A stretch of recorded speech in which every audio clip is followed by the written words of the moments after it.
lo que vamos a pedir es que los espectadores, por favor, mantengan apagados micrófonos y cámaras. Las preguntas se pueden ir haciendo por el chat para, al final, formular las que alcancemos. Y también hacia el final de la charla, en algún momento, vamos a solicitar que enciendan sus cámaras para poder hacer algunas fotos. Bien, en honor al tiempo, vamos a dar inicio a la jornada que nos convoca hoy día. Quiero agradecer la presencia de cada uno de los que nos acompañan. Puedo ver en la lista ahí a viejos y queridos amigos y gente que nos ha venido siempre acompañando en este gran set de charlas que venimos haciendo ya desde hace un tiempo y producto de esta pandemia, y que probablemente es una modalidad que de alguna u otra manera nos va a seguir acompañando. Hoy día nos va a hacer una nueva presentación nuestra compañera Camila Sandoval. Camila es médico veterinario de la Universidad de Chile, graduada el año 2013 en esa casa de estudios, y en agosto del 2019 finaliza su doctorado en Texas A&M University en Estados Unidos, probablemente una de las universidades más prestigiosas de ese país en el área agropecuaria, y allí se especializó en fisiología reproductiva y específicamente en el área de programación fetal, estudiando efectos de la restricción nutricional gestacional en ovinos y sus implicancias en el desarrollo muscular. Camila se integra como investigadora a INIA Campenaike en el área de producción animal en marzo de 2020. Llegó justo a hacer su cuarentena en Magallanes. Así que estamos muy contentos porque viene a formar parte del equipo joven que estamos armando y en el cual tenemos muchísimas expectativas y también mucho agradecimiento que se hayan animado a venir hasta esta zona y a trabajar con nosotros. Entonces damos la bienvenida y las gracias a Camila y le damos la pantalla para presentar la charla de hoy día, que es Tecnologías reproductivas en sustento del progreso genético.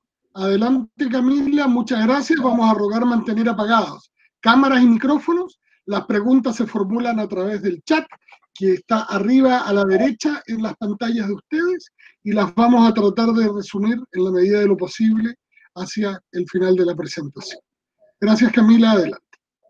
Muchas gracias, Raúl, por la presentación y, por supuesto, muchas gracias a todos los presentes en la charla del día de hoy, donde vamos a discutir algunos aspectos de las distintas tecnologías reproductivas que existen disponibles y cómo estas técnicas nos ayudan a sustentar el progreso genético en rebaños en un contexto de producción animal.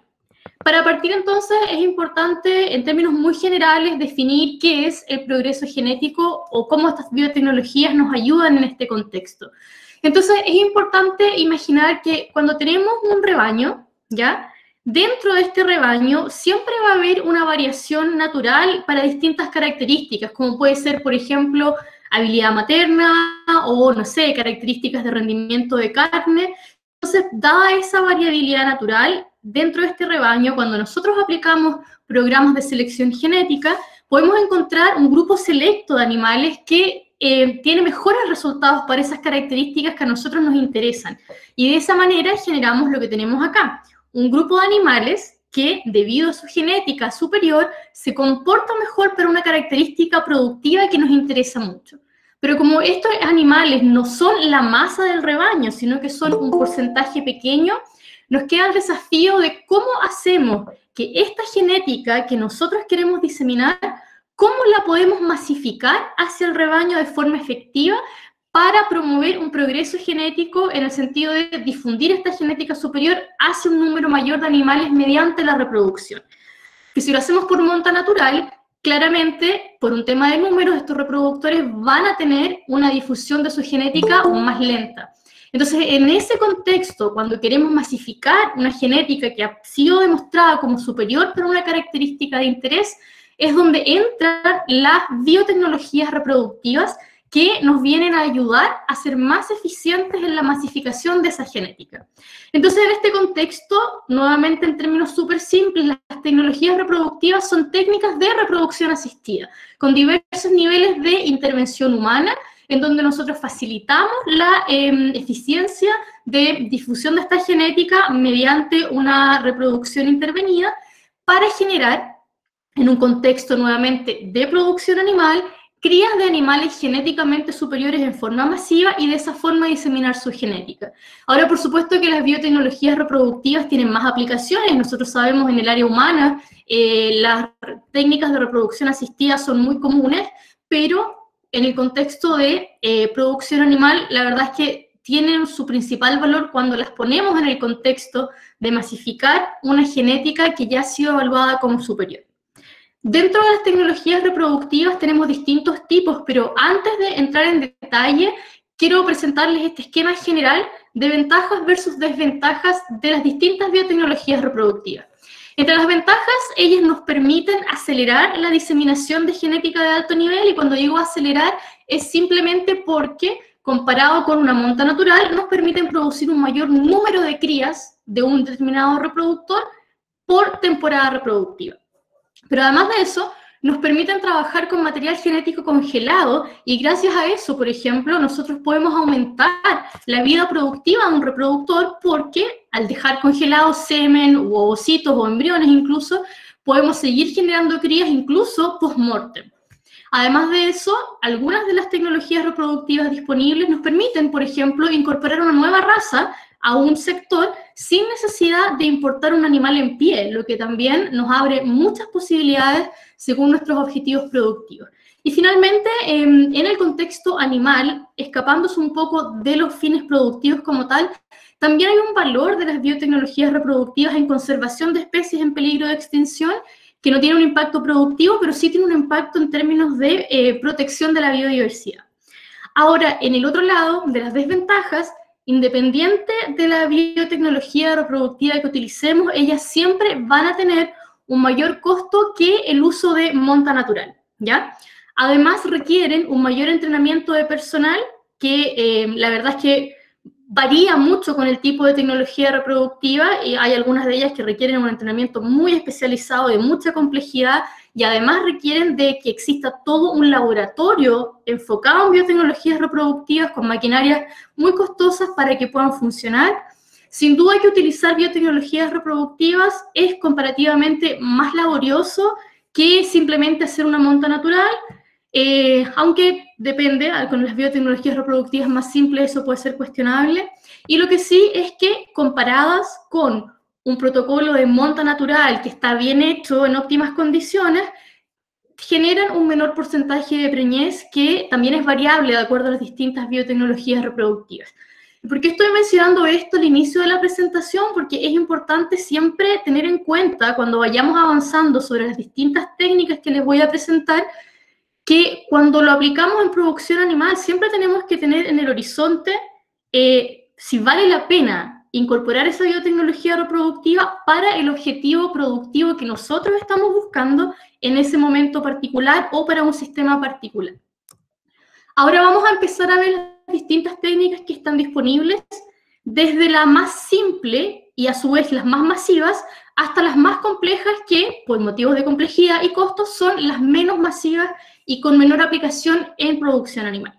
La primera es la inseminación artificial, que es, me imagino, para muchos de ustedes resultará bastante familiar.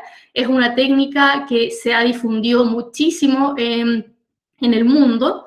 En animales de granja se realiza recurrentemente, tanto en ovinos, bovinos, equinos, en cerdos también. En este caso, dado que mi especialidad está en el área de rumiantes y principalmente en ovinos, los datos que les voy a presentar fluctúan entre ovinos y bovinos. Y bueno, la inseminación artificial, como les decía, es una de las técnicas más simples de reproducción asistida. Simplemente consiste en hacer una recolección de semen del macho y depositarla mediante intervención humana en el tracto reproductivo de la hembra, ¿ya? El objetivo productivo de esta técnica es, cuando lo miramos desde un punto de vista de cómo nos ayuda el progreso genético, es aumentar masivamente el número de crías que podemos obtener a partir de un macho que ha sido identificado como superior genéticamente, pero además nos favorece, nos produce una retroalimentación positiva en los programas de evaluación genética, porque en la medida que producimos un mayor número de crías de un macho, cuando hacemos un seguimiento y evaluamos el comportamiento de esas crías, fortalecemos las evaluaciones de progenie de ese macho, sobre lo cual se basan a su vez las estimaciones de su mérito genético. Entonces, en un punto también la inseminación genética, la inseminación artificial, perdón, empieza a sustentar los datos para mejorar la precisión de las evaluaciones genéticas. Nos ayuda, por supuesto, a acelerar la diseminación de genética superior y nos permite incrementar la vida productiva del reproductor, porque podemos utilizar semen congelado en la inseminación artificial y así podemos almacenarlo por muchos años y utilizarlo incluso post-mortem. Para poner las cosas en una perspectiva un poco más concreta, acá tenemos un ejemplo. Si utilizamos un carnero durante toda una temporada reproductiva con monta natural, tenemos que él más o menos podría cubrir entre 50 a 100 hembras. Y, comparativamente, para dimensionar los efectos de la inseminación artificial, si utilizáramos este mismo carnero durante todo su periodo reproductivo, pero bajo un esquema de colección de semen para inseminación artificial, la cantidad de crías que se pueden obtener es entre 2.000 a 4.000 hembras, asumiendo que cada una de las hembras que fecundamos con la inseminación queda preñada. Por lo tanto, la verdad es que hay una masificación muy importante del número de crías de los machos y desde el punto de vista de progreso genético, ese es el principal valor de la inseminación artificial. Ahora, un punto importante, ¿no es cierto?, que mencioné en la diapositiva anterior, es que la inseminación artificial la podemos hacer con semen fresco versus semen congelado. En esta presentación no es el foco empezar a detallar técnicas específicas para uno u otro, pero sí, a grandes rasgos, les quiero contar que acá vemos cómo en la recolección de semen fresco lo más fundamental a tener en cuenta en este momento es que necesitamos tener el reproductor físicamente en el lugar donde lo vamos a utilizar o en las cercanías, ¿ya? Y eso es una limitante, entre comillas, si es que quisiéramos masificar la genética de este reproductor hacia otros países, por ejemplo, o hacia regiones más distantes. Cuando colectamos semen fresco, se puede hacer, una de las técnicas disponibles es simplemente utilizar una hembra en celo, dejar que el carnero monte y en vez de permitir que ocurra la fecundación, hacemos una recolección del semen con un instrumento que se llama vagina artificial. Aquí tenemos el semen recolectado y luego de eso se hace una serie de evaluaciones de concentración, motilidad, etcétera. Se diluye y lo utilizamos en protocolos de inseminación con semen fresco, ¿ya? La otra alternativa es la inseminación con semen congelado, en donde colectamos el semen, pero en vez de utilizarlo fresco, lo introducimos en estas pajuelas, ¿ya? Y luego de eso, con un protocolo de congelación, finalmente lo preservamos en un termo, como el que pueden ver acá, que se llena con nitrógeno líquido y eso nos permite mantener este semen congelado y lo podemos almacenar, lo podemos enviar a distintas partes del mundo y esta tecnología precisamente de la congelación de semen es la que ha permitido el despegue masivo de la inseminación artificial asociada a la diseminación de genética, ¿ya? Hoy en día el comercio internacional de pajuelas de semen es muy importante y es una de las principales fuentes que tenemos para incorporar genética extranjera, por ejemplo, de características probadas. Por lo tanto, cuando estamos pensando en sustentar progreso genético y en masificarlo, el semen congelado nos da mucha mayor flexibilidad, ¿ya? Cuando vamos a hacer una inseminación con semen congelado, vamos a ver aquí algunos materiales que tenemos que considerar. Primero, una vez que obtenemos el semen congelado, lo primero que tenemos que hacer al momento de inseminar es descongelarlo.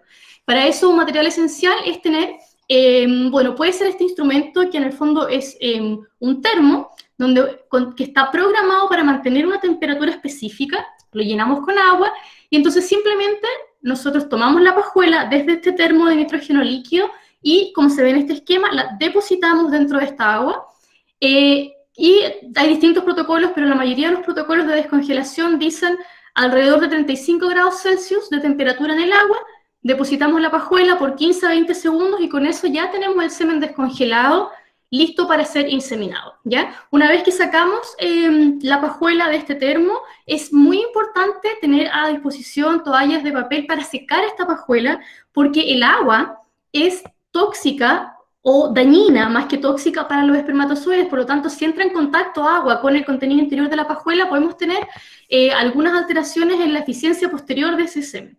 Después, esta pajuela se comercializa sellada por ambos extremos, entonces antes de utilizarla, cortamos un extremo para abrirla y ahí estaríamos listos para introducir la pajuela a la pipeta de inseminación.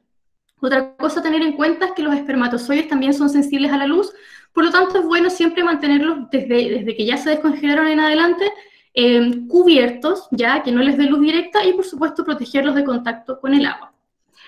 Una vez que estamos listos, procedemos a introducir la pajuela en este instrumento que es una pipeta de inseminación, ¿ya? La pajuela se pone dentro de esta pipeta y básicamente la pipeta termina funcionando como una especie de jeringa donde uno presiona esta parte que viene acá, que es como un émbolo, y con eso se deposita el semen en la hembra. Algo súper importante a tener en cuenta en este punto es que los espermatozoides son sensibles a la temperatura, ¿ya? Y cuando estamos haciendo inseminación artificial en condiciones de campo, y sobre todo en Magallanes, por ejemplo, donde sabemos que las temperaturas en algunos momentos son bastante bajas, estas pipetas de inseminación que son de metal pueden estar muy frías. Por lo tanto, es importante tener la precaución de entibiarlas antes, ¿ya?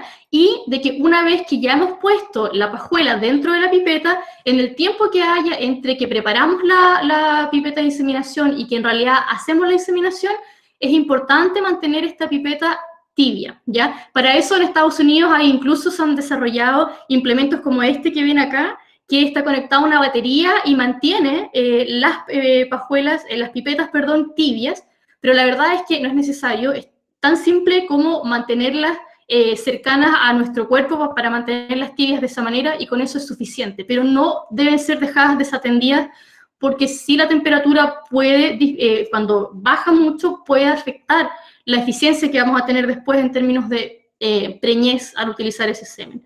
Lo otro que es importante, si es que está la posibilidad de disponer de un microscopio, cuando descongelamos el semen y lo tenemos listo para inseminar, sería ideal poder depositar una pequeña gotita del semen en un portaobjeto, que también tiene que estar previamente entibiado por el mismo efecto de la temperatura, y mirar esto rápidamente al microscopio para ver cómo está la concentración espermática, para ver cómo está la motilidad después de la descongelación, porque ahí podemos tener inmediatamente una idea de qué tanta eficiencia vamos a tener con la inseminación, porque al final puede ser que nuestra técnica de inseminación como tal esté perfecta, pero si algo falló en el descongelado de semen que haga que en esta evaluación la motilidad esté baja o que la concentración venga muy baja por el tipo de congelación que se usó, es poco probable que vayamos a tener mucho éxito, ¿ya? Entonces, si es posible y si hay un microscopio, es bueno incorporar ese paso. Ahora, cuando entramos a la técnica de inseminación como tal, lo vamos a separar en bovinos y ovinos, que son técnicas distintas. En el caso de los bovinos, la verdad es que la técnica es relativamente simple, es intrauterino, y lo que están viendo acá en esta foto es, bueno, claramente, ¿no es cierto?, la pipeta de inseminación que se introduce por vía vulvar, y el otro brazo que se utiliza por vía rectal para hacer palpación. Acá en este esquema, que muestra un dibujo del interior de la hembra, ustedes ven cómo la idea es, nuevamente, introducir un brazo por el recto, y de esa forma vamos a hacer una palpación y vamos a identificar este sector del tracto reproductivo de la hembra, que es el cérvix, ¿ya? Uno empieza a palpar hacia abajo e identifica el cérvix. El cérvix se encuentra a la entrada del útero, y es un tejido que está compuesto por una serie de anillos de cartílago y que por lo mismo a la palpación es un poco más duro, más turgente. Por eso es que es, después de varias palpaciones, relativamente fácil de identificar, y una vez que hemos identificado y tomado el cérvix por palpación rectal, con la otra mano introducimos, como se ve acá, la pipeta de inseminación por vía vulvar, ¿ya? Y lo que hacemos acá es, con mucho cuidado, atravesar el cérvix. Y gracias a eso, una vez que lo atravesamos, podemos llegar a la entrada del útero y dentro del útero directamente depositamos el semen con esta pipeta, ¿ya? Hay algunas personas que incluso cuando tienen el semen, el cérvix tomado con la mano que va por el recto, por palpación sienten la punta de esta pipeta y de esa manera se aseguran que están en el lugar correcto. Lo más crítico de la técnica en bovinos es que realmente el semen se esté depositando dentro del útero, ¿ya? Cuando no hemos cruzado el cérvix por completo y se deposita el semen en el cérvix, o cuando definitivamente no cruzamos el cérvix y depositamos el semen en esta parte que vendría siendo el vestíbulo de la vagina, nuestros porcentajes de preñez se van reduciendo cada vez más porque le vamos aumentando el camino que tiene que recorrer este espermatozoide para llegar al lugar de fecundación, que es precisamente dentro de los cuernos uterinos, ¿ya? Cuando la técnica de inseminación artificial en bovino funciona bien, cuando nuestra técnica de descongelación de semen funciona bien, las tasas de preñez que podríamos esperar, o los porcentajes de preñez, van entre alrededor de un 50 a un 70%, ¿ya? Ahora, cuando pensamos en el caso de los ovinos, acá tenemos dos técnicas disponibles, ¿ya? Y esto se produce principalmente por la anatomía del cérvix de la oveja. En el caso de los bovinos que les contaba, con la pipeta de inseminación podemos atravesar el cérvix sin problema. Sin embargo, los ovinos, estos anillos de cartílago que conforman el cérvix, tienen una forma interdigitada que hace muy difícil que una pipeta de inseminación sea capaz de atravesar ese cérvix. Por lo tanto, no lo hacemos. Entonces, lo que se ha encontrado como alternativa es hacer una inseminación artificial laparoscópica, es una de las opciones, que finalmente es una cirugía muy poco invasiva, completamente ambulatoria, en donde vamos a depositar el semen directamente dentro de los cuernos uterinos, pero no por vía vulvar y transcervical, sino que por un abordaje laparoscópico que ahora vamos a ver a qué se refiere. Primero, como esto es un procedimiento quirúrgico, aunque sea muy simple y muy rápido, de todas maneras el animal tiene que estar sedado, y para eso uno de los anestésicos más utilizados es un esquema con silacina, ¿ya? Y otra cosa importante dentro de los materiales de esta inseminación artificial es este carro de inseminación, ¿ya? ¿Qué ocurre en este carro? Ponemos a la oveja antes de que empecemos el procedimiento. En esta parte de acá iría la cabeza de la oveja, aquí se enganchan las patas delanteras, y en esta parte de acá enganchamos las patas traseras y la oveja de esa forma queda con el abdomen hacia arriba. ¿Cuál es la gracia de este carro de inseminación? Es que lo podemos levantar, ¿ya? Desde la parte donde van las patas traseras, y de esa forma podemos poner a la oveja en una posición de entre 40 y 45 grados, con la cabeza hacia abajo, y eso nos permite tener el espacio para realizar la intervención. Acá estamos viendo una foto de trabajos que hemos hecho en Iña Campenaique durante la temporada reproductiva de este año. Lo que ven acá es lo que yo les describía. Aquí está la oveja, ya está sobre este carro de inseminación, ya se levantó, por eso ustedes ven que está con este ángulo.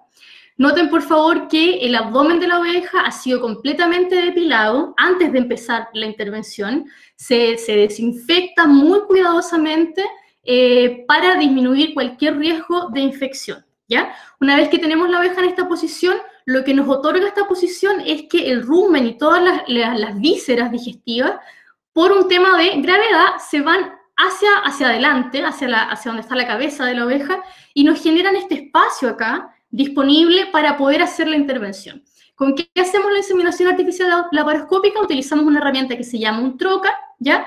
Que nos permite penetrar hacia el abdomen de la hembra. Ustedes ven acá, son dos, un trocar por cada lado. Ustedes ven lo pequeños que son.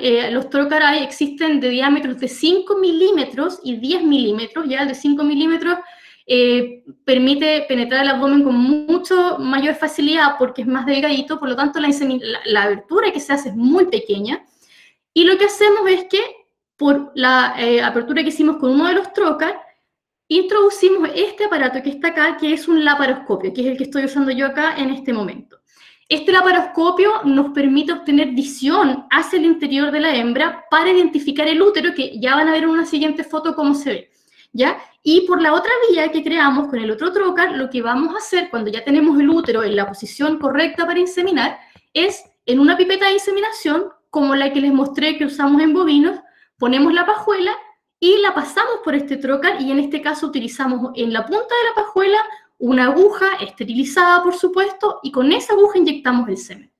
Acá está una foto de lo que se ve cuando uno mira por el laparoscopio. Acá, si ustedes se fijan bien, es un cuerno uterino, y acá está el otro cuerno uterino, ¿ya? Eso es lo que uno ve cuando entra con el laparoscopio en esta posición. Y acá ven cómo se introdujo la pipeta de inseminación. Acá está esta aguja de las que yo le contaba, y lo que hacemos es inyectar el semen directamente en un cuerno, idealmente en este sector de la curvatura mayor, que es lo que nos permite tener una mayor cercanía al lugar de la fecundación. Y usualmente lo que hacemos en ovinos es inseminar la mitad de la pajuela en un cuerno y la otra mitad en el otro cuerno, ¿ya? Y acá hay una foto, nuevamente acá están viendo el útero, este es un cuerno uterino y otro cuerno uterino, y este puntito que ven acá es simplemente la pequeña cicatriz que queda luego de haber hecho la inyección de semen en un cuerno y en el otro cuerno, ¿ya? Este procedimiento funciona muy bien para semen congelado, ¿ya? Y de hecho, si ustedes ven acá, de nuevo, cuando todo el procedimiento funciona bien, cuando la persona que lo está haciendo tiene experiencia, podemos obtener tasas de preñez de aproximadamente el 70%, ¿ya? Ahora, claro, a pesar de que el procedimiento en general es muy rápido y es relativamente simple, es más complejo que la técnica de bovinos, necesitamos una intervención mayor, pero es necesario en ovinos para utilizar semen congelado porque no podemos atravesar el cérvix. Y ahora vamos a ver precisamente la otra técnica de inseminación en ovinos, que es intracervical. Es relativamente parecido a lo que hacíamos en bovinos en el sentido de que se hace por vía vulvar. Acá tenemos un espéculo. ¿Y qué hacemos con este espéculo? Lo introducimos por vía vulvar, como pueden ver acá. En este espéculo también algunos modelos tienen una fuente de luz incorporada que nos permite ver el interior de la vulva, vagina, y al final de eso vemos el cérvix nuevamente, ¿ya? Ahora, ¿qué pasa? ¿Cuál es el problema? El problema es que esta es la pipeta de inseminación que se utiliza en inseminación intracervical, es más que nada como una pistola donde cargamos múltiples dosis y vamos depositando el semen. Como yo les contaba que el cérvix de la hembra ovina tiene estos anillos interdigitados, con esta pistola de inseminación o con cualquier otro instrumento no podemos atravesar el cérvix. Entonces lo que hacemos es depositar el semen justo en el orificio externo del cérvix que se puede ver cuando miramos a través de este espéculo, ¿ya? Con esa técnica y utilizando semen fresco, podemos obtener un porcentaje de preñez nuevamente entre un 70 o 80% si la técnica es muy buena. Pero ¿cuál es el problema? Es que si hacemos esta misma técnica, pero con semen congelado, los porcentajes de preñez nos disminuyen abruptamente hasta alrededor de un 20% o incluso menos. ¿Y por qué es eso? Porque, entre otras cosas, la congelación de semen disminuye la vida media de los espermatozoides, ¿ya? Y cuando utilizamos esta técnica y depositamos los espermatozoides justo en la entrada del cérvix, el trayecto que tienen que hacer de ahí para llegar al cuerno uterino y donde se ocurre la fecundación es mucho más largo que el trayecto que tienen que hacer en la inseminación laparoscópica, donde estamos poniendo el semen directamente en el cuerno uterino. Entonces, por eso y por la reducción de la vida media de los espermatozoides congelados, la verdad es que el éxito de esta técnica con semen congelado es muy, muy bajo. Y dado que el semen congelado es el que nos da una mayor flexibilidad cuando estamos pensando en diseminación de genética de un país a otro o de una región a otra, la verdad es que la inseminación laparoscópica en ovinos, a pesar de ser un poquito más compleja, se ha masificado mucho en su uso. La verdad es que no es un procedimiento demasiado lento para nada y tampoco es tan complejo, pero claro que de todas formas implica mayores inversiones. Por ejemplo, un laparoscopio cuesta alrededor de $7.000 en Estados Unidos nuevo, por lo tanto es otro nivel de inversión, y sin embargo nos da esa flexibilidad de diseminar genética ovina mediante semen congelado. Bueno, ahora pasemos a la siguiente tecnología reproductiva, que es la transferencia de embriones. Es la segunda más utilizada a nivel mundial. La transferencia de embriones, en términos muy simples, se refiere a producir un número alto de embriones de una hembra que tiene una genética que nos interesa diseminar, ¿ya? Entonces a esa hembra vamos a hacer un protocolo de superovulación, que ya les voy a explicar qué es, se insemina y producimos un alto número de embriones que son recolectados y transferidos a otras hembras receptoras, de forma que de una hembra donante podemos generar múltiples preñeces, ¿ya? Los objetivos productivos, pensando nuevamente solamente en el progreso genético, es primero, aumentamos el número de crías de una hembra, ¿ya? Y de esa manera nuevamente aceleramos la diseminación de genética superior y también aceleramos notoriamente las evaluaciones de progenie de esta hembra porque producimos más crías en una temporada reproductiva. Además, nos incrementa la vida productiva de la hembra porque cuando colectamos embriones los podemos congelar, por ejemplo.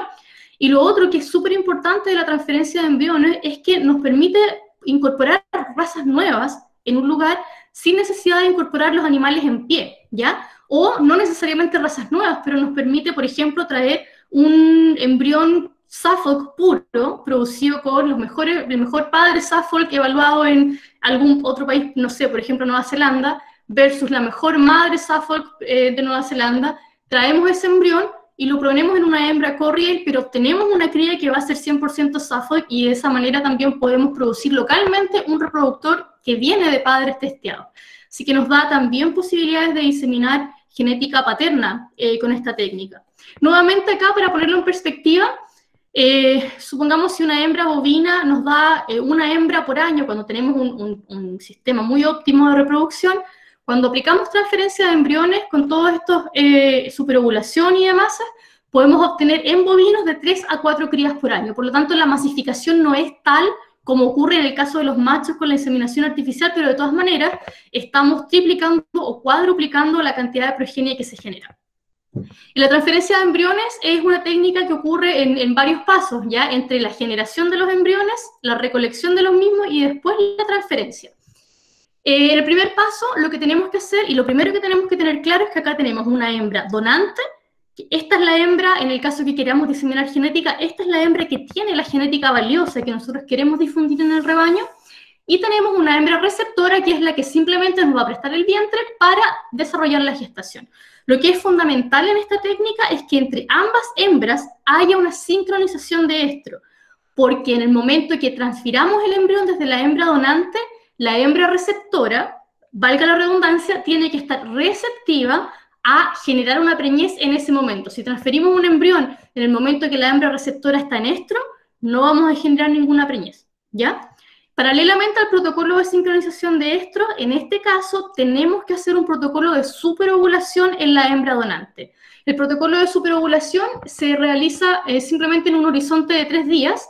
Hacemos una inyección cada 12 horas, en la mañana y en la tarde, de hormona folículo estimulante o FSH, que al menos en Estados Unidos la podemos comprar sin ningún tipo de restricción, está disponible.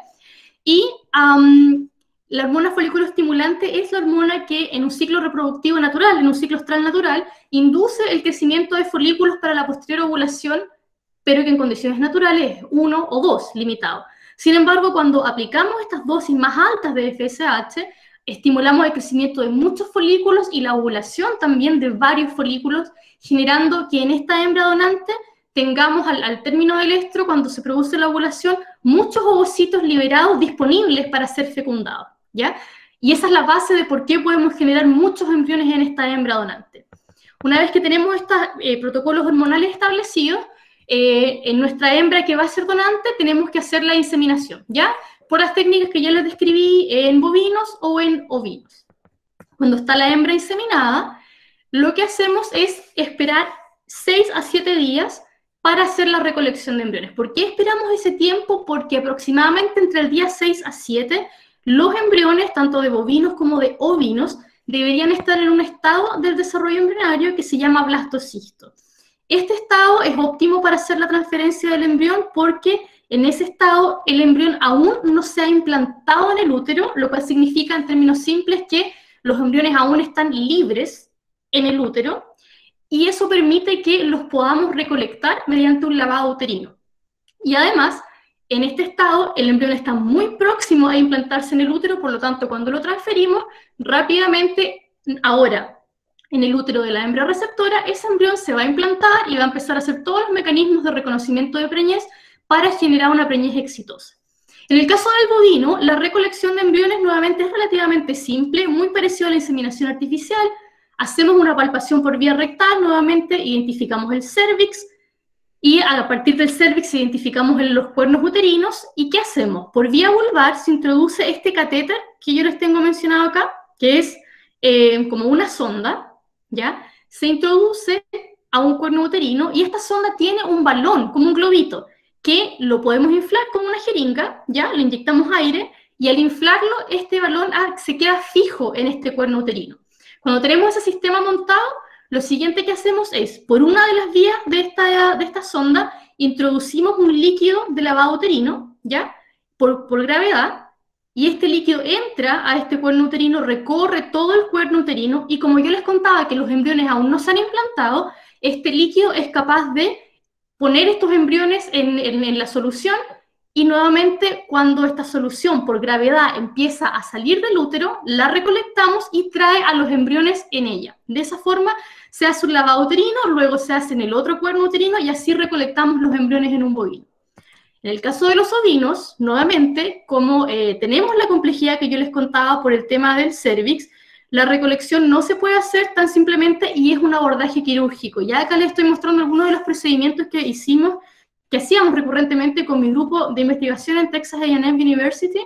Acá estamos haciendo una recolección de embriones en ovinos. Primero, antes de mostrar las animaciones, es importante saber que es un procedimiento quirúrgico, es un poquito más invasivo que la inseminación artificial, porque acá estamos exponiendo el útero, ¿ya? Y por lo mismo ustedes ven, son otras condiciones de asepsia. Estamos aquí con un paño quirúrgico que ha sido esterilizado, el cirujano en este caso está utilizando guantes quirúrgicos nuevamente esterilizados, es todo un ambiente distinto para poder hacer la intervención sin generar ningún tipo de infección en la hembra, ¿ya? Pero el concepto es el mismo que en bovino. Ustedes ven acá tenemos esta sonda, se introdujo en el útero, ¿ya? Y ahora en esta animación vamos a ver cómo con esta jeringa incorporamos aire y gracias a eso se infla el balón, que eso no se ve, pero queda fijo, ¿ya? Entonces acá está el sistema listo para que una vez que se ingrese el líquido y hagamos el lavado uterino, podamos recolectar los embriones por esta sonda y vienen a caer a esta copa embrionaria en donde vamos a recibir todos los embriones que vengan. Entonces, cuando ya tenemos el sistema bien montado, la siguiente fase, como ustedes ven acá, ¿en qué consiste?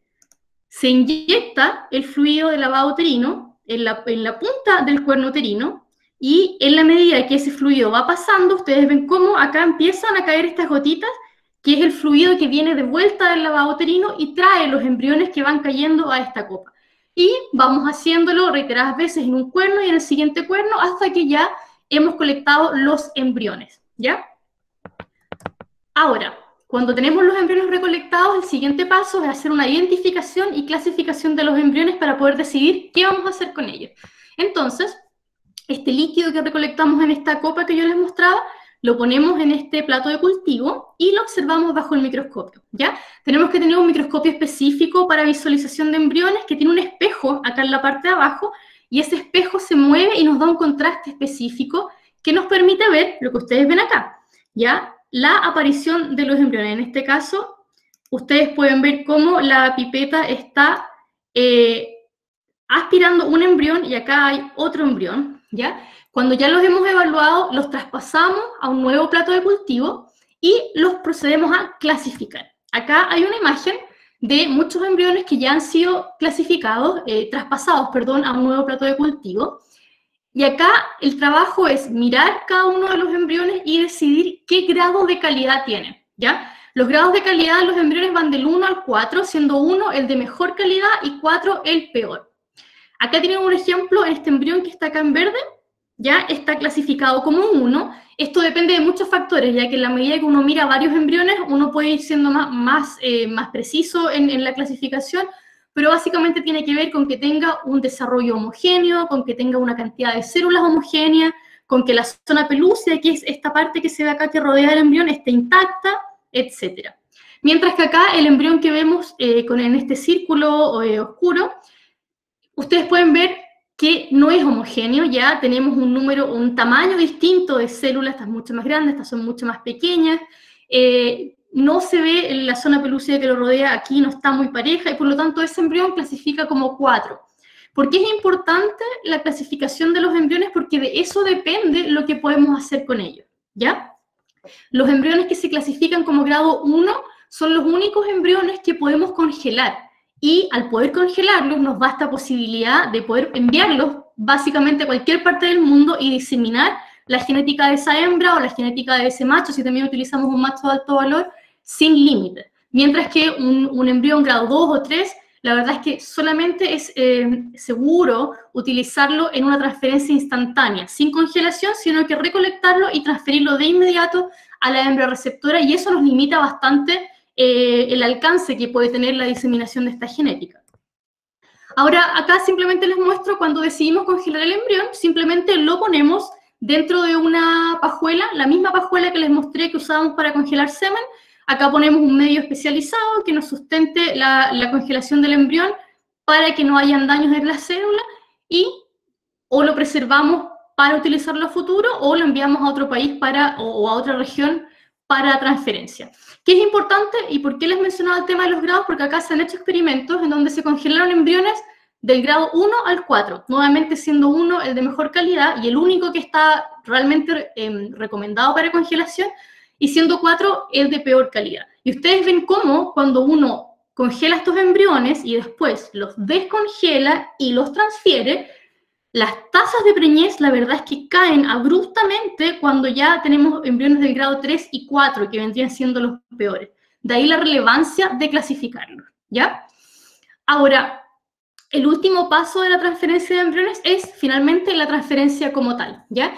Que en condiciones productivas, cuando nosotros estamos trabajando en un sistema productivo, esta es probablemente la única parte que vamos a ver. Ya todo el resto del proceso probablemente lo hace una empresa que comercializa material genético y vende el embrión listo y nosotros simplemente transferimos, descongelamos y transferimos. La transferencia en el caso de los bovinos, nuevamente, muy parecido a la técnica de inseminación artificial, palpación por recto, identificamos el cérvix, utilizamos la misma pipeta de inseminación, pero en este caso ponemos la pajuela con el embrión, en vez de semen, por supuesto, y mediante palpación del cérvix dirigimos la pajuela y diseminamos y ponemos el embrión en un cuerno uterino. ¿Qué es lo que sí es importante que tener en cuenta? Es que sí importa en qué cuerno uterino se deposita el embrión y si es posible, tiene que ser hecho en el mismo cuerno uterino del lado del ovario que ovuló, ¿ya? Porque hay todo un tema fisiológico de reconocimiento de preñez que tiene que ser en el mismo lado, si no, si uno lo deposita en el otro cuerno, es muy poco probable que la preñez ocurra, y eso es una dificultad adicional, y eso se puede evaluar por ecografía, para ver en qué ovario está el cuerpo lúteo, por ejemplo, etcétera, ¿ya? Pero eso sí es algo a tener en cuenta. Ahora, en ovinos, nuevamente, como tenemos este problema de que no podemos atravesar el cérvix, la transferencia de embriones es quirúrgica. Acá ustedes pueden ver, otra vez, estos son trabajos que hicimos con mi grupo de investigación en Estados Unidos. El procedimiento es muy parecido a la inseminación artificial, pero en este caso lo que hacemos es extraer un pedacito muy pequeño del cuerno uterino, hacemos una pequeña incisión y cuando tenemos el cuerpo uterino expuesto, procedemos a inyectar con esta jeringa y una punta de pipeta el embrión directamente en el cuerno uterino y lo devolvemos a su sitio, se hace una pequeña sutura y listo, ¿ya? Nuevamente, este abdomen ha sido, obviamente, desinfectado, depilado y el cuerno uterino no se apoya en la piel de la oveja para evitar cualquier riesgo de contaminación, ¿ya? Ahí termina el proceso de transferencia de embriones, que, como ya les decía, en conjunto con la inseminación artificial, son las dos biotecnologías reproductivas que en animales de producción son las más utilizadas, ¿ya? Porque no son las que más eficientemente nos permiten diseminar masivamente genética valiosa de machos o de hembras. Ahora, existen muchas otras tecnologías reproductivas que se las quiero mencionar de todas formas, pero muy brevemente, porque acá escalamos mucho en complejidad, mucho en costos, y yo diría relativamente poco en ganancia de diseminación de material genético. Ya esto es más para casos muy puntuales. Una de estas técnicas es la división embrionaria, en donde en un esquema de transferencia de embriones, en el momento que recolectamos los embriones, antes de transferirlo hacemos un paso intermedio, donde llevamos estos embriones a un microscopio especializado que tiene una pequeña hoja de microcirugía, y con eso, con todo un sistema de micromanipulación de los embriones, los dividimos en dos, ¿ya? De esa manera, por ejemplo, con 3 embriones, teóricamente podríamos obtener 6 embriones y 6 preñeces en un mundo ideal.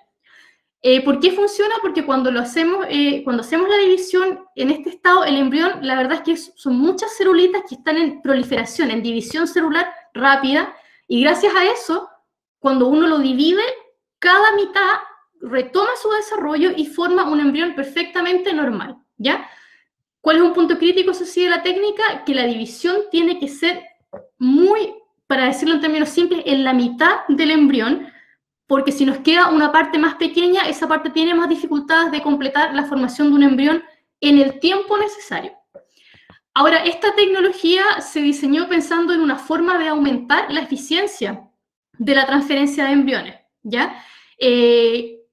Pero el problema de esto es que la verdad es que no hay una duplicación del 100% para nada. Aumenta mucho la complejidad de la técnica, aumenta mucho los costos porque el equipo es muy caro de adquirir y no se duplica, ¿ya? Hay un aumento, pero qué sé yo, 20 o 30%, por lo tanto no se justifica económicamente y por la complejidad de la técnica. La otra alternativa es la fertilización in vitro, en donde, ¿qué hacemos en este caso? De la hembra, en vez de recolectar embriones, recolectamos sus ovocitos, ¿ya?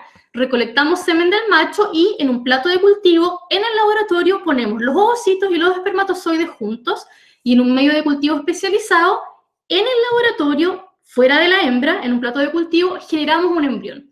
Cuando hacemos eso, la fertilización uno la puede ver en tiempo real, bajo el microscopio, ocurre entre un par de minutos a un par de horas, es relativamente rápido, y luego de eso se hace un cambio en el medio de cultivo y mantenemos este embrión en el laboratorio por 6 a 7 días, en condiciones muy específicas para su sobrevivencia, cambiamos el medio de cultivo todos los días, y al día 6 a 7, que el embrión está en el estado óptimo para transferencia, lo transferimos a una hembra receptora, ¿ya? La fertilización in vitro es bastante menos utilizada, primero porque es un procedimiento complejo, necesitamos mucho equipamiento de laboratorio, y cada vez vamos aumentando más y más en la especialización que necesitamos en el personal también para que estas técnicas sean efectivas.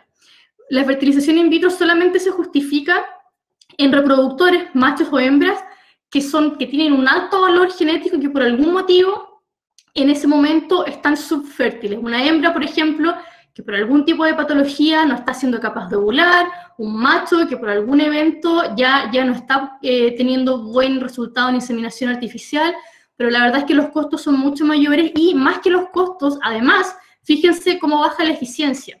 Por cada ovocito por cada recolección de ovocitos, recién un 40% de ellos es fertilizado. De todos los embriones que se producen, solamente un 40% de los embriones realmente se transforman en una preñez, y de esas preñezas solamente un 40% más o menos llega a término. Por lo tanto, la eficiencia de la técnica también se reduce mucho y por lo mismo su uso de forma masiva es muy, muy reducido. La otra opción que tenemos disponible es la inyección intracitoplasmática de espermatozoides o ICSI, que, de hecho, en términos simples, es una fertilización in vitro, pero con una complicación adicional, ¿ya? Porque en este caso, ¿qué hacemos? Somos aún más específicos y con todo este tremendo equipo de microscopios y demás, tenemos un único ovocito, y acá, ojalá que lo puedan ver, dentro de esta pipeta, aquí está un único espermatozoide. Lo que vamos a hacer es inyectar este espermatozoide directamente en el citoplasma del ovocito, o sea, estamos haciendo la fertilización completa. Y de esa manera logramos obtener un embrión y de ahí se sigue todo el protocolo de transferencia de embriones y demás. El ICSI es una técnica que se usa principalmente en equinos, ¿ya? En animales de producción, ovinos, bovinos, no, para nada. Solamente en equinos de un valor muy altísimo y que en ese momento, nuevamente, son machos o hembras subfértiles y que no dan ningún resultado en inseminación artificial. Y principalmente esto se usa porque la fertilización in vitro en equinos no ha funcionado de forma muy exitosa. Ahora, aquí viene la parte que es una locura. En mi equipo de fisiología reproductiva, la parte de equinos en la que yo no trabajaba, pero ellos ofrecen este servicio y el costo de hacer un ciclo de ICSI es de alrededor de $3.000, y lo más interesante es que los resultados que se pueden asegurar es un 75% de posibilidades de producir un embrión viable por ciclo. Por lo tanto, es algo que hay que pensar muchas veces si los costos lo justifican o no en base al valor genético de ese reproductor equino en este caso. Finalmente, muy brevemente les quiero mencionar la clonación, porque es una técnica que desde que se clonó Dolly, fue un caso mega famoso, la verdad es que se ha hecho mucho en animales de producción, porque en su momento se pensó que era la solución para poder masificar la genética que nos interesaba simplemente por clonarlas y hacer muchos animales de esta misma genética. Acá hay un esquema súper general de cómo se realiza la clonación. Ya básicamente de un animal de genética que nos importa, un reproductor que sea top, nosotros tomamos una célula somática que puede ser algo tan simple como un pedacito de la piel. De esa célula somática sacamos solamente el núcleo, que es el que tiene el material genético, lo ponemos en el citoplasma de un ovocito, al cual le hemos sacado el núcleo. Entonces, de la célula de ovocito solamente nos quedamos con el citoplasma, pero el material genético viene de esta célula que sacamos de este animal que nos interesaba genéticamente, ya que queremos clonar.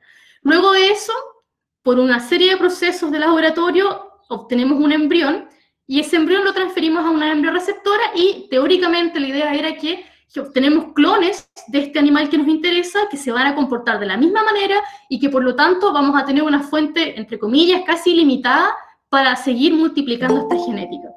El caso práctico no es tal, porque si bien estos animales tienen la misma información genética, fenotípicamente no son exactamente iguales, ¿ya?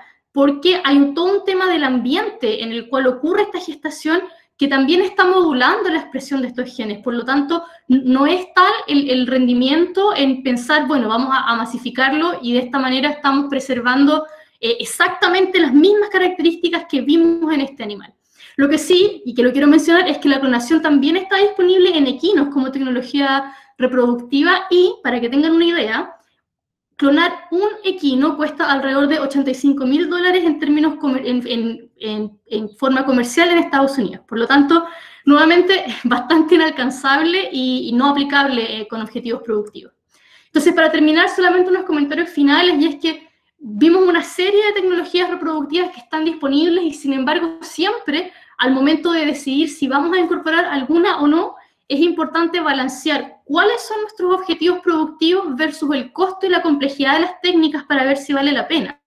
Y siempre tener en cuenta que, independiente de la técnica que queramos usar para que se justifique la inversión, lo importante es hacer una buena elección de la genética a diseminar. Y acá es un punto súper importante, porque se unen las disciplinas de la reproducción con la selección genética para poder precisamente fomentar la masificación de esa genética seleccionada. Y finalmente, obviamente, como en todas las intervenciones animales, es súper importante que éstas se realicen por personal calificado para poder tener realmente los rendimientos que yo les mencionaba, y preservando siempre el bienestar animal en todas las intervenciones.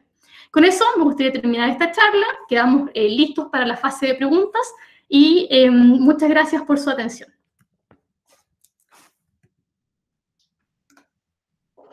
Muchas gracias, Camila, por la presentación, y también, una vez más, a la gente que nos ha acompañado en esta jornada hoy día. Tenemos algunas preguntas. También voy a aprovechar de solicitar que enciendan sus cámaras por un momento, porque nuestro equipo de comunicaciones quiere hacer alguna fotografía. También quiero invitarlos a responder la encuesta, y también ojalá nos puedan comentar en la misma sobre qué áreas les gustaría abordar a futuro, y eso sería un tremendo aporte para guiar nuestras futuras charlas. Así que los invitamos a ello. Camila, voy a leer algunas de las preguntas que tenemos en el chat.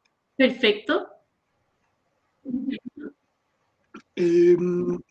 Bueno, la primera que había aparecido hace ya un rato es: ¿con qué se diluye el semen? Ya, bueno, esa pregunta tiene varias respuestas, depende mucho de los fines para los que lo vayamos a utilizar. Por ejemplo, cuando trabajamos con semen fresco, algo súper simple que se puede hacer es diluirlo en leche descremada, y con eso ya es suficiente para el uso a corto plazo.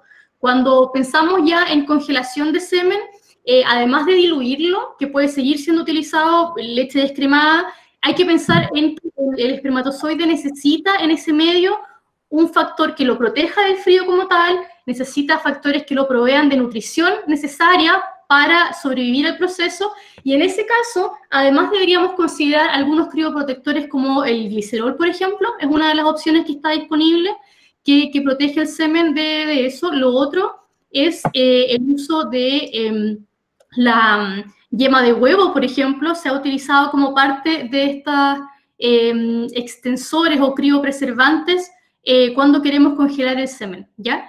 Y también hay otros como componentes como sucrosa, y que todos ellos no es que se use uno solo, sino que cuando queremos congelar semen, hay una mezcla que hay que hacer, la puede hacer uno en el laboratorio o se puede directamente comprar hecha, y con eso podemos ya congelar el espermatozoide, minimizando los daños de la criopreservación.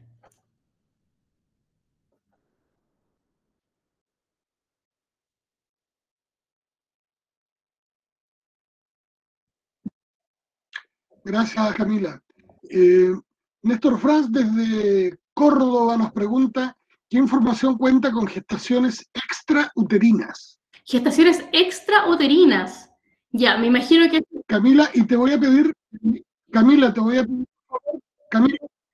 Camila, ¿me escuchas? Sí. Sí, tratemos de ir un poquito más lento porque me parece que hay algún problema de conexión, entonces vamos como atrasados y haciendo eco. Perfecto. Bueno, con gestaciones extrauterinas, si entiendo bien, se refiere a mantener el embrión fuera de la hembra por un tiempo más que el tiempo de blastocisto. Lo único que tengo en conocimiento al respecto es un paper que se publicó, no sé si en el 2018 o 2019, que causó bastante revuelo, ¿ya? Era el diseño de un dispositivo que era como una, digamos como una bolsa plástica, ya por decirlo de forma muy simple, en donde se pudo desarrollar un embrión ovino hasta muy pasado el estado de blastocisto, hasta que ya estaba en el estado fetal.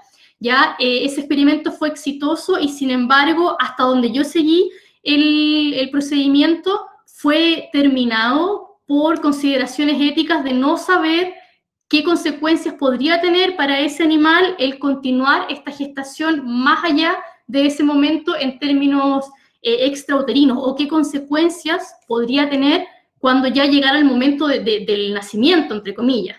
Por lo tanto, se terminó ahí. Esa es la única experiencia que conozco hasta ahora de gestación extrauterina en rumiantes.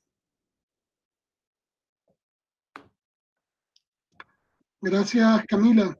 Mira, no hay demasiadas preguntas, entonces yo pediría que hiciéramos un esfuerzo por responderlas todas, si tú estás de acuerdo, claro. Esto que sí. Medicina y zootecnia ovina comentan y preguntan, dice, pero en realidad, ¿vale la pena reproducir hembras con baja fertilidad utilizando fertilización in vitro? Bueno, esa es una pregunta súper buena y depende de la causa, ¿ya? Si la baja fertilidad es un tema reiterativo en la hembra y tú piensas que puede heredarse la descendencia, claro, no vale la pena. Ahora, la fertilidad no es una característica que tenga una heredabilidad demasiado alta, por lo tanto, que una hembra la tenga no necesariamente implica que la descendencia la va a tener. Y por otro lado, cuando hacemos fertilización in vitro, puede ser que esa hembra en ese momento esté teniendo una patología que le impida, por ejemplo, ovular. Puede ser que esté teniendo una situación, no sé, un quiste ovárico que va a impedir que ella ovule, y en ese caso podemos hacer la fertilización in vitro. Son casos bien puntuales. Perfecto, Camila. Gracias.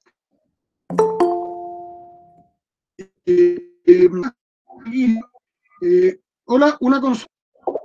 Artificialmente son seguidas, identificadas y también su descendencia a fin de saber cuáles son naturales o artificiales, y ha habido alguna diferencia importante entre crías artificiales y las naturales.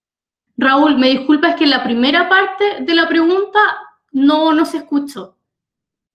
La pregunta es si las crías inseminadas artificialmente son identificadas, así como su descendencia, a fin de saber cuáles son naturales o artificiales, y pregunta en realidad si ha habido alguna diferencia importante entre crías artificiales y naturales.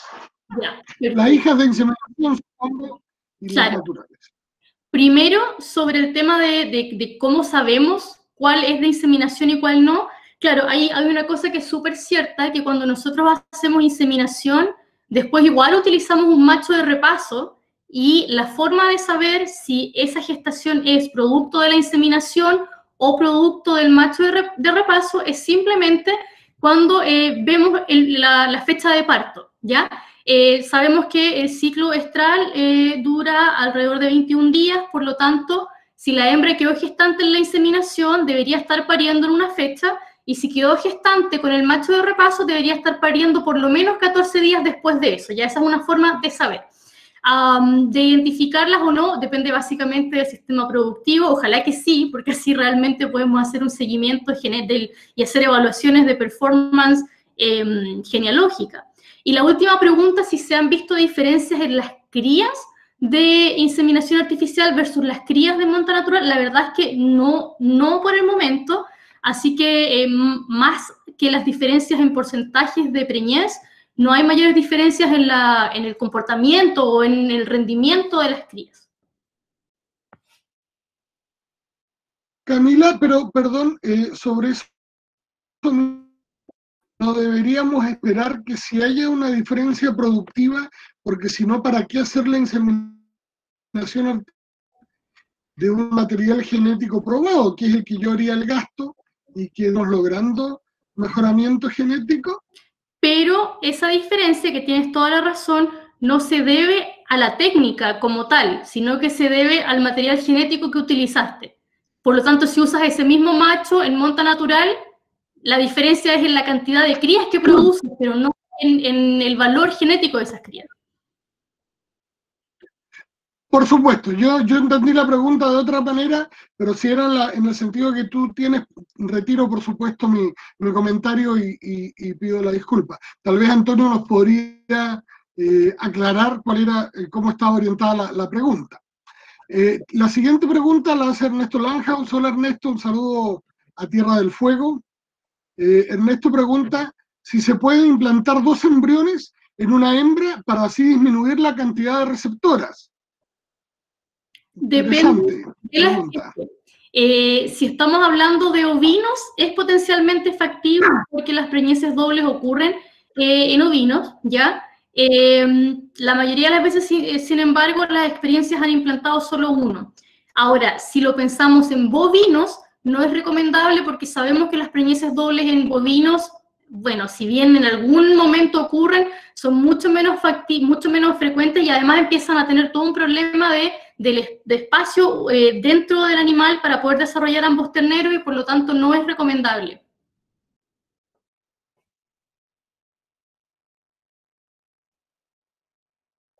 Gracias, Camila. Vamos a seguir por aquí con alguna otra pregunta. Hay un comentario de Saúl Salazar agradeciendo y felicitándote. Verónica Naguil, aparte de la inseminación artificial, ¿qué otra tecnología se está aplicando en la región de Magallanes y los resultados de estos? Mira, en Magallanes, además de inseminación artificial, yo sé que se ha hecho transferencia de embriones, por ejemplo. Ya, los resultados dependen de muchos factores, dependen de la raza que estés incorporando, dependen de la especie que estés haciendo, pero en ovinos hay un par de experiencias de transferencia de embriones. De hecho, Raúl, tú participaste en la incorporación de la raza Dor pericatae, precisamente por transferencia de embriones en la región, con porcentajes de preñez similares a los que yo más o menos les mencionaba en la presentación.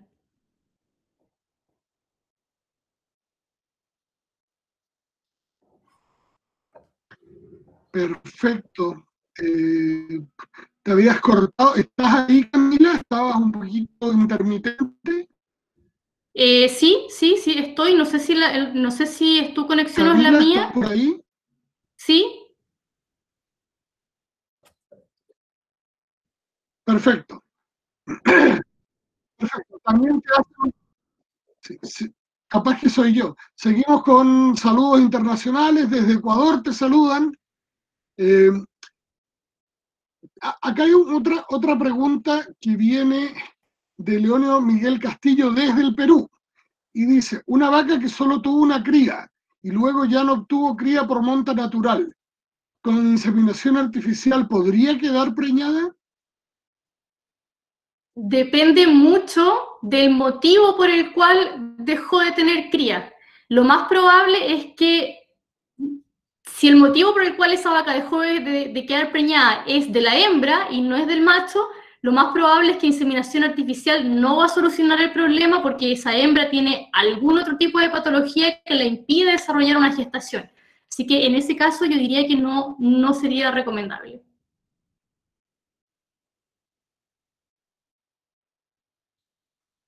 Gracias, Camila. Néstor Franz, un amigo de Córdoba, y felicita a la disertante y a todo el equipo de INEA. Eloy Condori pregunta, muy interesante el tema, y le comento que la transferencia de embriones en mi región no pega. ¿Tendrá que ver la temperatura o el clima? La región donde vivo es a una altitud de 3.800 metros sobre el nivel del mar.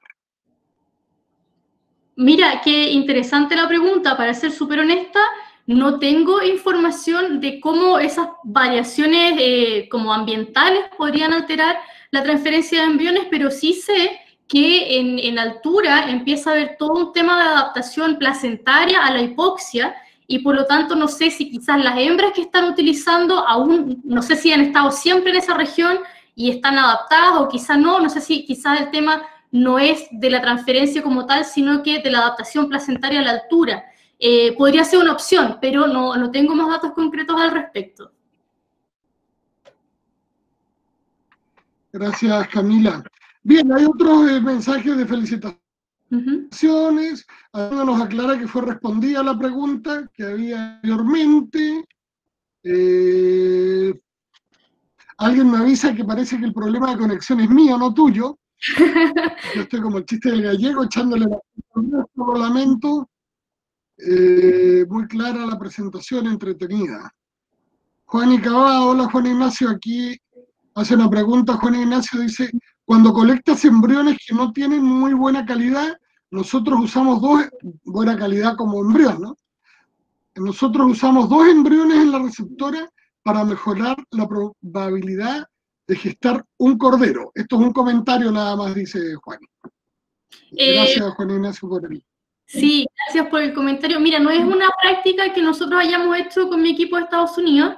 La verdad es que éramos ahí súper detallistas con el tema del grado de los embriones, pero igual me gustaría comentar a ver qué resultados tienen ustedes. La verdad es que en mi caso no tomábamos el riesgo porque además lo estábamos haciendo en condiciones experimentales, con fines científicos, entonces necesitábamos ser bien precisos con la técnica.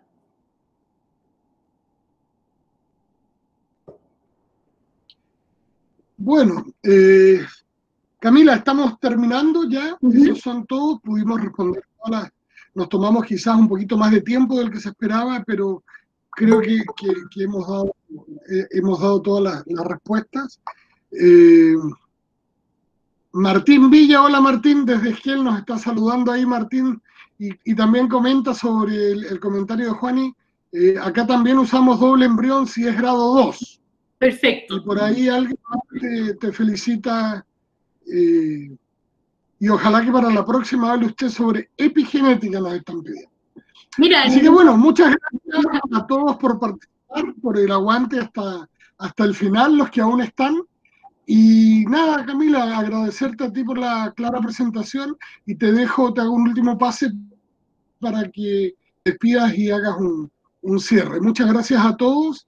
Y en la próxima charla esperamos que nos sigan acompañando aquí en INEA Campenaique, desde la orilla del Estrecho de Magallanes. Muchas gracias a todos y te doy el pase, Camila. Bueno, sumarme a las palabras de agradecimiento de Raúl, a todas las personas que atendieron la charla. Agradecer mucho las preguntas, estuvo súper dinámico y esperamos invitarlos para las siguientes charlas. INEA Campenaique tiene un ciclo de charlas que continúa, tenemos charlas todas las semanas a esta misma hora. Todas muy interesantes de distintos temas, por lo tanto estén atentos a la difusión en redes sociales de las siguientes charlas para que puedan participar. Y eso, muchas gracias, y acá estamos disponibles para contestar cualquier pregunta que surja a futuro o para desarrollar charlas en los temas que ustedes propongan que tengan que ver con mi especialidad.